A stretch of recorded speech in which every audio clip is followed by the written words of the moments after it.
السلام علیکم ورحمۃ اللہ۔ ناظرین، آج ہم اس ٹاپک پر گفتگو کریں گے، قضا نماز پوری پڑھنی ہے یا صرف فرض؟ دیکھیں، قضا صرف فرائض اور واجبات پڑھے جاتے ہیں۔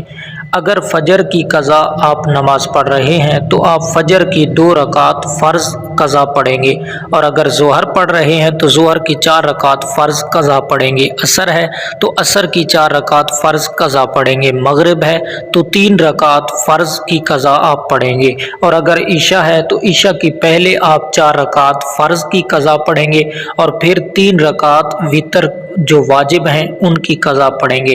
یعنی فرض اور واجب کی قضا پڑھنی ہے اور سنت اور نوافل کی قضا نہیں پڑھنی۔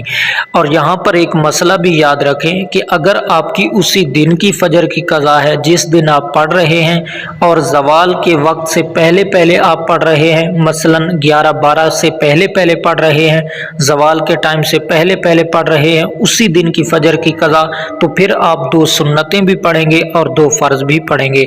اور یہ بھی یاد رکھیں کہ اگر زوال کے وقت کے بعد آپ، چاہے اسی دن کی فجر ہے لیکن زوال کے ٹائم کے بعد آپ، یعنی سیکنڈ ٹائم، دن کے سیکنڈ ٹائم آپ پڑھ رہے ہیں، تو پھر آپ صرف فرض پڑھیں گے، سنتیں نہیں پڑھیں گے۔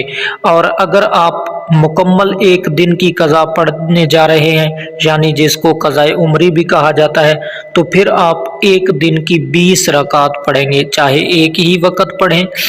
ایک دن کی قضا 20 رکعت پڑھنی ہے، یعنی 2 رکعت فجر کی قضا، 4 رکعت ظہر کی قضا، 4 رکعت عصر کی قضا، 3 مغرب کی قضا، اور پھر 4 عشاء کے فرض کی قضا، اور 3 وتر واجب کی قضا۔